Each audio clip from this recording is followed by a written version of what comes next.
Bonjour à toutes et à tous, j'espère que vous avez la forme en ce samedi 13 avril. La semaine dernière, nous prenions nos bénéfices sur Cardano avec une belle plus-value de plus 26%.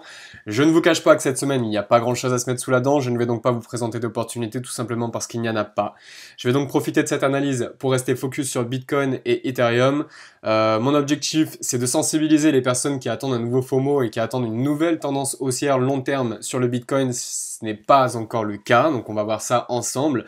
On va identifier ensemble les prochains niveaux importants à attendre, les prochains points de rebondissement. Et on va commencer, comme par notre habitude, avec le Bitcoin.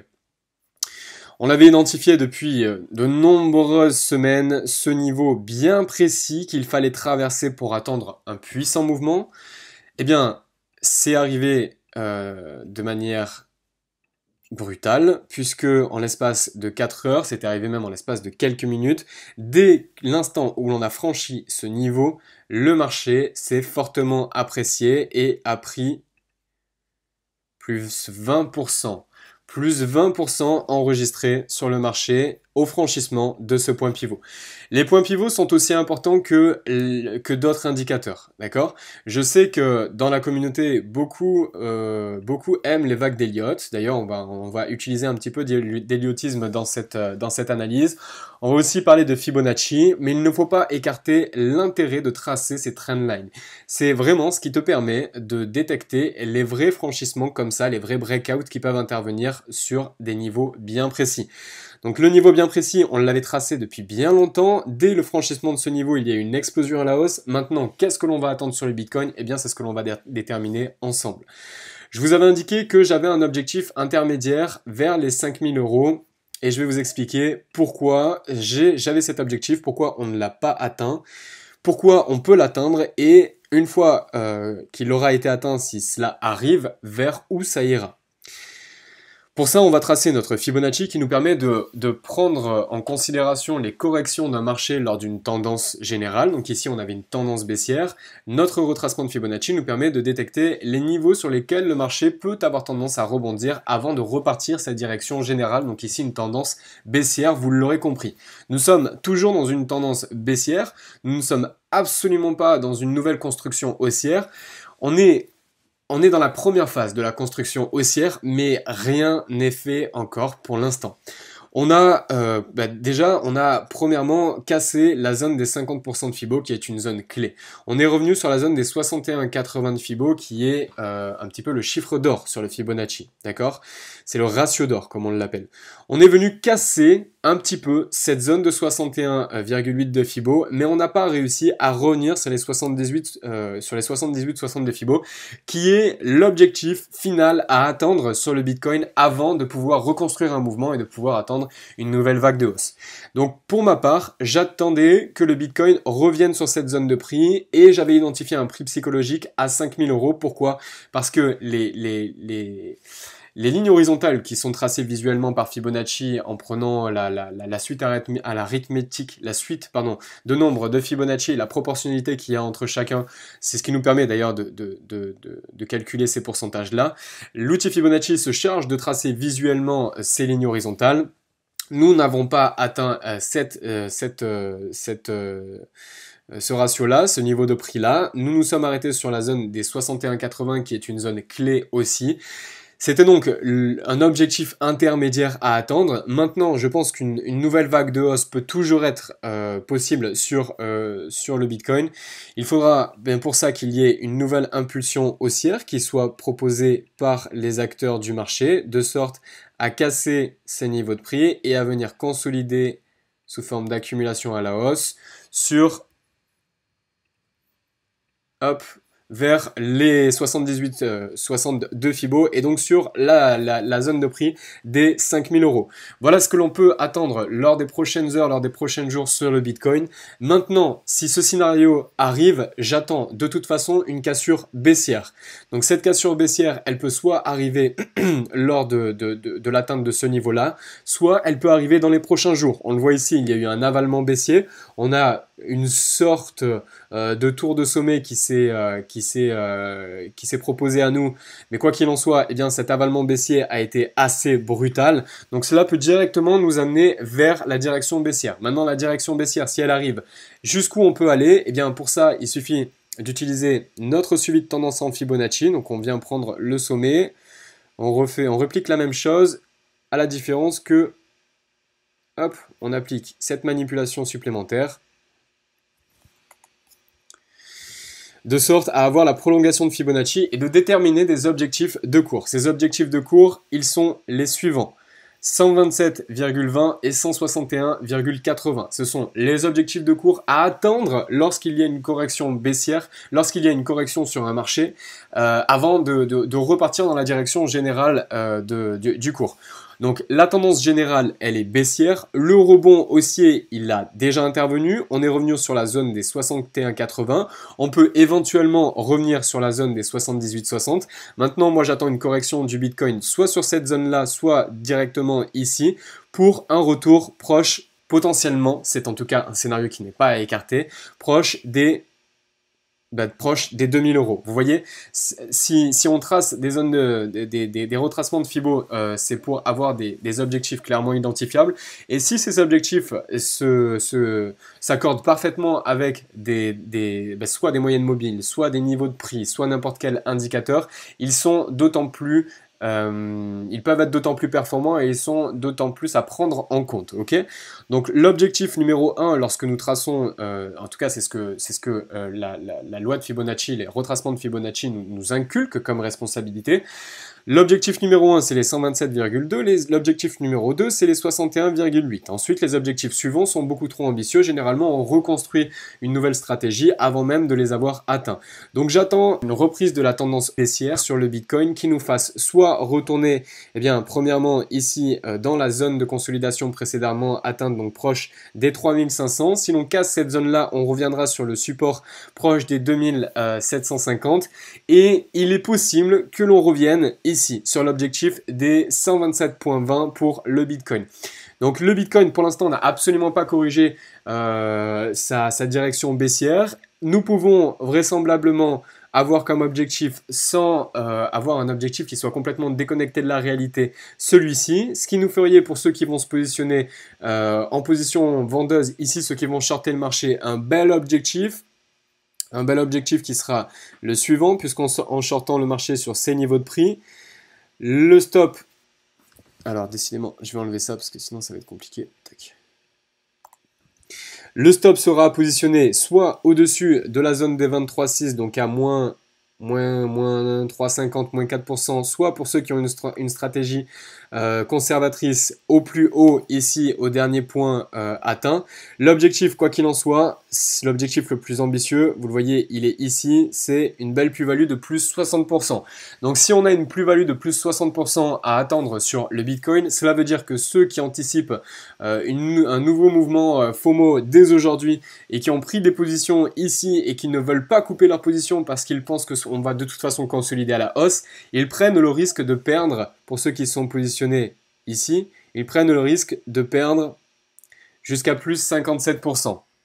Donc le Bitcoin, aujourd'hui, vous l'aurez compris, n'a absolument pas fini sa tendance baissière. Nous sommes dans une simple correction de marché. C'est ce que l'on appelle un rebond haussier lorsque nous sommes dans une tendance baissière. On a corrigé sur les 61,80 de Fibo. Maintenant, eh bien, soit on repart directement à la baisse et on vient corriger pour retracer l'intégralité de la correction ici. Soit on vient même directement sur la zone des 2000. Soit peut-être on a une consolidation dans les jours qui interviennent et on peut attendre quand même cette nouvelle vague de baisse.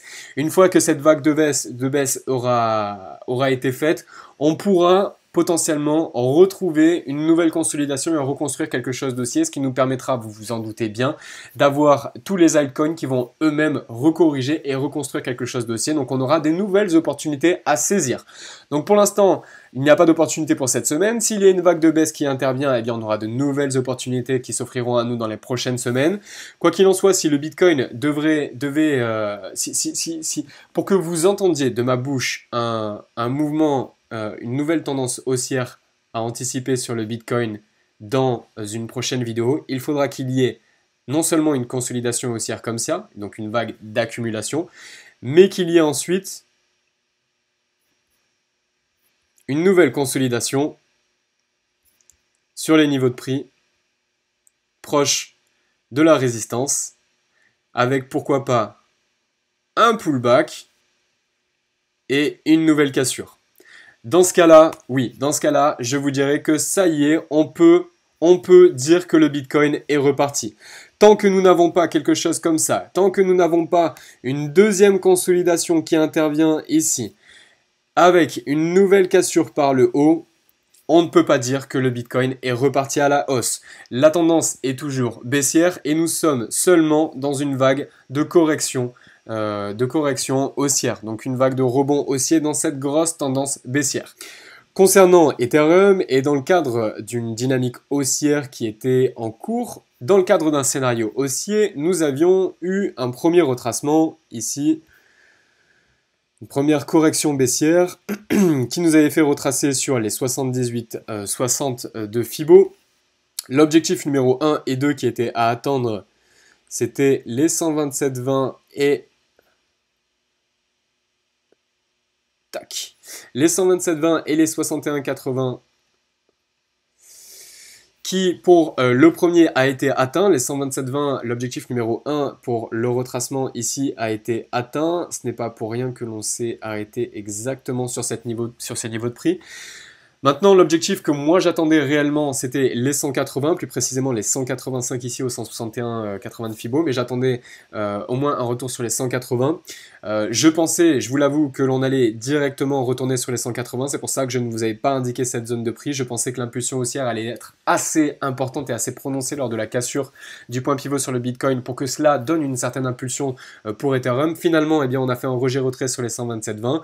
Maintenant, cet objectif-là n'est toujours pas annulé. On peut toujours consolider à l'intérieur ici, avoir un rebond haussier sur notre précédente ligne de coup qui maintenant fait office de support, avant de rejoindre les 127,20. Alors j'ai une mauvaise connexion internet, hein. Et tac. Et de retourner sur notre objectif des 180, notre objectif sur les 161 de Fibo. Cet objectif-là n'est toujours pas annulé. On peut ici, en plus, surtout qu'on a un doji, donc dès demain, ça peut corriger à la hausse. On est toujours dans une certaine dynamique haussière. De toute façon, tant qu'on n'aura pas tracé ici la trendline, le support ici, c'est-à-dire si l'on ne vient pas casser les 120 ici, on est toujours dans une certaine dynamique haussière. Maintenant, la tendance générale est baissière. Donc, bien que le scénario haussier ici nous ait permis, via le premier retracement ici, de profiter du premier objectif au 127,20, vous le savez, ici, hop, vous le savez, moi j'attends un retracement baissier ici. Alors, je vais le tracer. On va le tracer un peu mieux. Mauvaise connexion, décidément.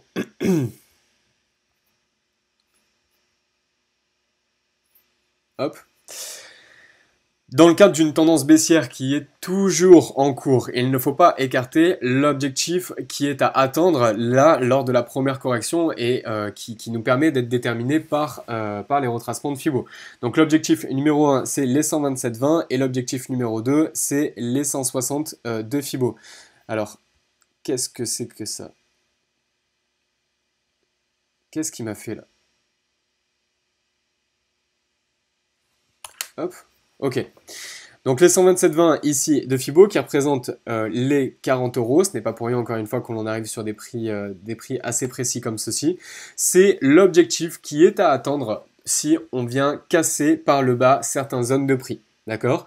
Donc sur Ethereum, si on vient casser ici notre ligne de coup, il faudra attendre un retour sur les 78,60, donc sur les 127. Voire vraisemblablement un retour sur la zone support ici, notre trendline et notre dynamique haussière. Par contre, si on casse les 120 aussi dans ces prochains jours, les 120 euros, on retracera par le bas et on reprendra notre tendance baissière. Et dans ce cas-là, eh bien, l'objectif final, l'objectif le plus ambitieux à attendre pour ceux qui vont shorter le marché, c'est les 40 euros après avoir cassé les 50 euros qui est un objectif vraiment psychologique pour Ethereum. Donc pour Ethereum, soit on casse notre ligne de coup ici et on revient sur la zone support. Si on casse notre zone support ici, notre dynamique haussière, hein, si on la casse ici, eh bien on reviendra retracer l'intégralité du mouvement haussier et cela mènera peut-être à une nouvelle vague de baisse ici sur les 50 pour Ethereum, voire les 40. Maintenant, pour l'instant, ce n'est toujours pas le cas, hein. Pour l'instant, on est toujours en train de consolider à la hausse. On peut toujours profiter d'une nouvelle impulsion haussière. Cela dépendra, vous l'aurez compris, du Bitcoin. C'est lui le maître du jeu. Si dans les prochains jours, les traders, les acteurs du marché mettent des billes dans le Bitcoin et que le Bitcoin profite d'une certaine impulsion haussière, le cours de l'Ethereum en profitera aussi. Ok. Maintenant, vous l'avez compris lors des précédentes analyses, c'est pas parce que les Bitcoin et Ethereum n'ont pas vraiment de choses à nous proposer en tout cas sur plusieurs jours. On ne parle pas ici d'intraday. Cela nous permet quand même de profiter de certaines opportunités. Ça a été le cas pour ADA, ça a été le cas pour iOS, pour BitTorrent, pour Stratis, voilà, on en a eu plusieurs ces derniers mois. Il y en aura d'autres. Si on vient corriger d'une manière importante sur le Bitcoin et Ethereum, eh bien, ce ne sera que le cas de profiter pour pouvoir profiter d'autres opportunités sur les altcoins. Donc, si cette analyse n'est pas sujette à vous proposer des opportunités, ça sera certainement le cas lors des prochaines analyses. Maintenant, pour ne parler que du Bitcoin et Ethereum, vous savez ce que j'en pense, vous savez les prochains niveaux que j'attends. J'attends un objectif sur les 5000 pour Bitcoin, c'est toujours en cours. Un objectif sur les 180 pour Ethereum, c'est toujours en cours. Maintenant, la tendance générale, elle est baissière. La tendance long terme, elle est baissière, si on peut parler de long terme pour les cryptos. Donc voilà les amis, vous savez à quoi vous en tenir. Pour ceux qui seraient tentés par le FOMO et qui ont pris des positions à l'achat sur Bitcoin, pensez à mettre vos stops de protection et à sortir en bénéfice assez rapidement si on venait à corriger par le bas, puisque la tendance est toujours clairement baissière. Je vous laisse sur ces belles paroles très sages. Je vous souhaite à tous un très bon week-end. Je vous propose de me retrouver lors de la prochaine analyse la semaine prochaine. Je vous souhaite à tous de très bons trades. Passez une très bonne journée ou une très bonne fin de journée. Ciao, ciao tout le monde.